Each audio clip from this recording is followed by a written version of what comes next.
Who were the best and worst rated Pro Football Focus players in week number 7 versus the Detroit Lions? Let's talk about it. Shout out to Sleeper, by the way. More on them a little bit later on in this video. So, and obviously I will be changing these counters. It's really unfortunate, but I will have to change it. So I know you guys are going to be in the comments, but let's go ahead and go over the grades for the Bucs from this past week. Starting off with the top players on the offensive side of the ball. At number 1, you've got Tristan Wirfs, who went out there and really played his butt off, getting 69 total snaps out there. Really did a good job overall with an 86.9 overall grade. Had a pretty respectable, actually, he probably was he's the second best pass blocker in this game this past week, but he was far and away the best run blocker, Tristan Wirfs was. So he's in full swing mode.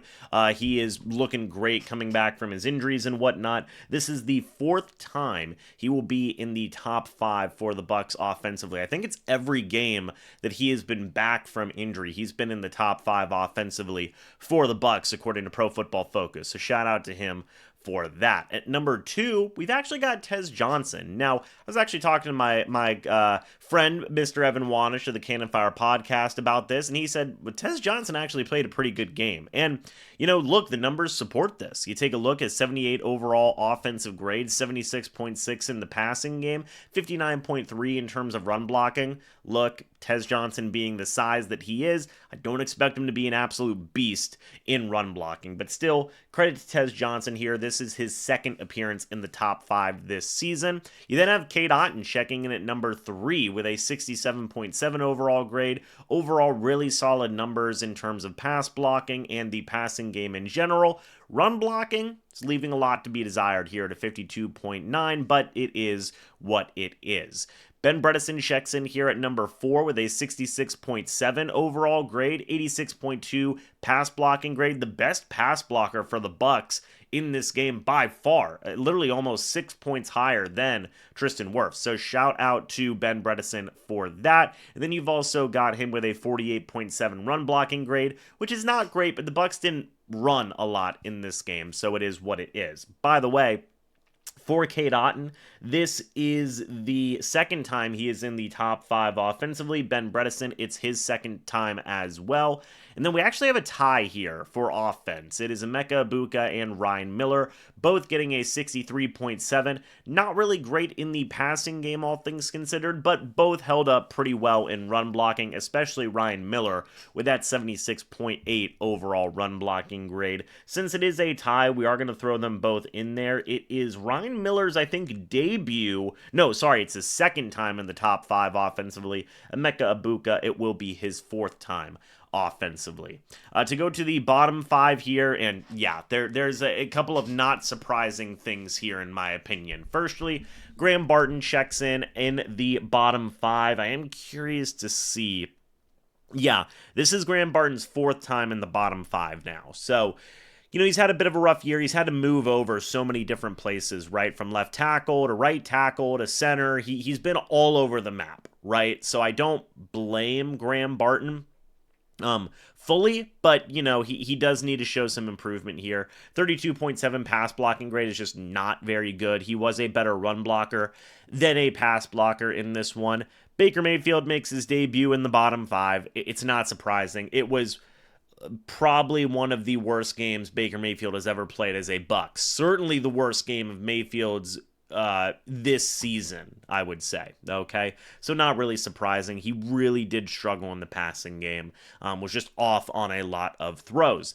Michael Jordan appears now in the bottom 5, 49.9 overall grade, pretty much similar numbers for pass blocking and run blocking. It is what it is. He is coming back from injury. He's never played right guard in his career. Now, they were working him in training camp and preseason and stuff at right guard, but to get a full regular season game at right guard, that's going to be tough for a guy coming back from injury. I do wonder if they may, shift around the offensive line. Maybe just keep Mike Jordan at right guard. I still like Mike Jordan. I still think he's a fine starter, all things considered. I hope he will improve.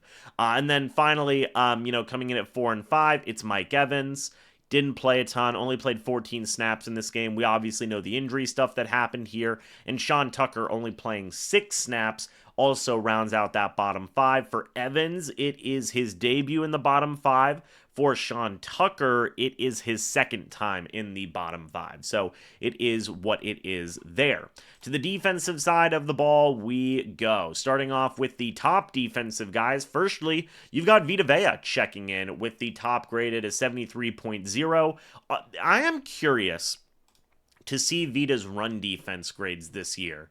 Yeah, just not where you really want to see from Vita. He's been much better in the run blocking the past couple of years. This year, right now, it's his second worst year as a run defender, I should have said. Apologies.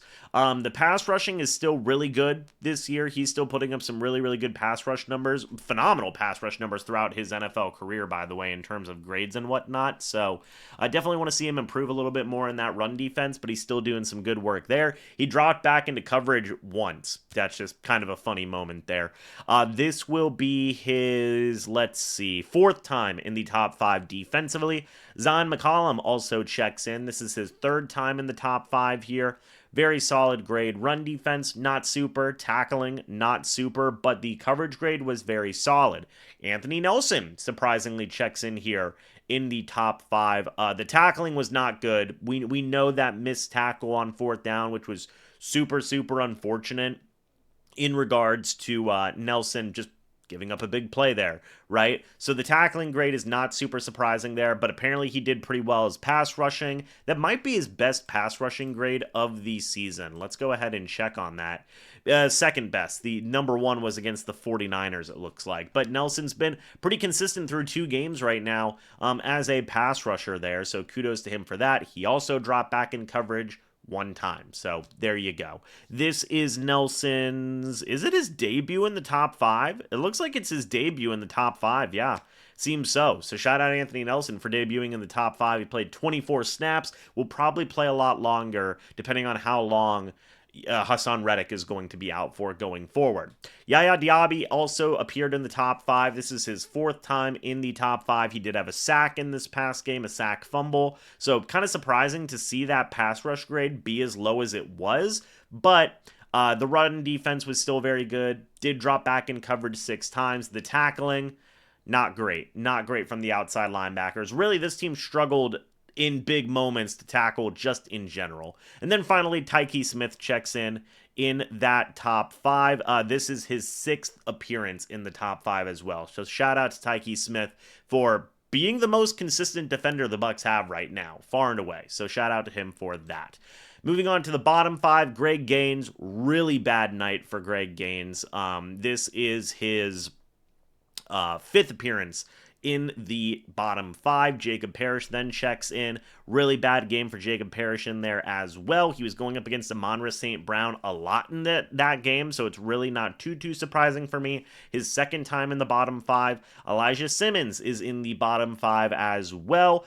Pretty decent pass rush, but the run defense was just not there. The Bucs just really struggled in run defense in this game. This is Elijah Simmons' 2nd time in the bottom 5. Hassan Reddick also appeared in the bottom 5. This would be his, I think, debut in the bottom 5. So Reddick's been pretty consistently mid, but now he ends up in the bottom 5. Logan Hall is in there as well. This is his also 5th appearance in the bottom 5. I wonder if the Bucs may sign a defensive lineman or trade for a D lineman at some point because they're not getting a lot out of their current starters right now.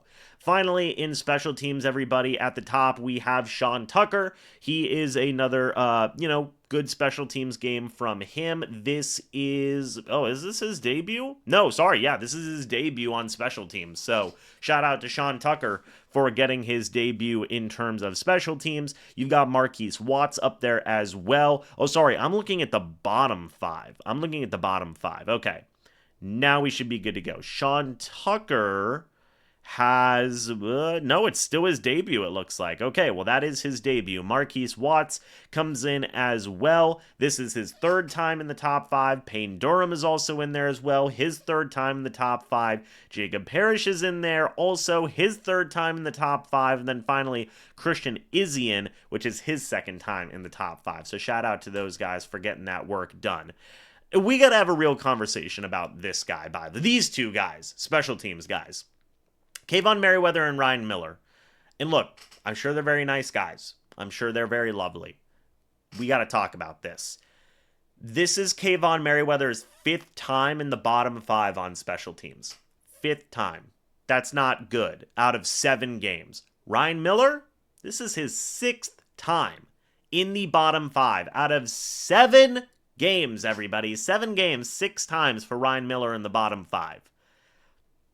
What are we doing here? You know, Braswell's also in the bottom 5. This would be his 2nd appearance, I think. 2nd or 1st? Maybe it is his 1st. I think it's his 1st, actually. Evan Deckers is in there as well. That'll be his 3rd appearance, and Josh Hayes is in there as well. I believe that is his 1st appearance also. But, like, look, Kayvon Merriweather and Ryan Miller, no offense to these guys, but they're here because they need special teams help. So what are we doing here? If these guys are consistently in the bottom 5, consistently the worst special teams guys on a week-to-week basis, why are they sticking around? I mean, for Ryan Miller, and I guess like it's like depth, like, hey, we need him as safety depth and wide receiver depth, but like, could you not get in anybody else that can contribute more on special teams? Because look, unless big injuries happen, which in the case of wide receiver it has, like Ryan Miller's not going to be getting a ton of playing time. Heck, he's not even getting a ton of playing time right now at wide receiver. And I trust me, I love Miller time when it does happen, but like special teams is not where these guys are excelling right now. And I don't know if that's something with Thomas McGaughey, where, you know, get these guys out. If they are not performing on a week-to-week basis, get these guys out and put different guys in, is what I would say. So I don't know. It's like elevate somebody, promote somebody, make some roster changes. I do not know. But I just wanted to point that out. Kayvon Merriweather, Ryan Miller, having a really rough year on special teams. So that's it, everybody. Let me know your thoughts and opinions about it down in the comment section below. I'd love to hear it. Thank you guys so much for watching. Hope you all enjoyed. I'll see you all in the next video or the next live stream. But until then, and as always, guys, one more thing. Shout out to Sleeper, the proud sponsor of this channel. If you guys do use the code MrBucs, you will get a $100 deposit match up, or 100% deposit match up to $100. That is whenever you use the code MrBucs. Also, whenever you guys sign up, they give you $20 for free, everybody. Simple as that. So make sure you go download the Sleeper app today. Enjoy football the way it was meant to be. That is together. I'll see you guys in the next video or the next live stream. But until then, and as always, guys, goodbye for now, and go Bucs.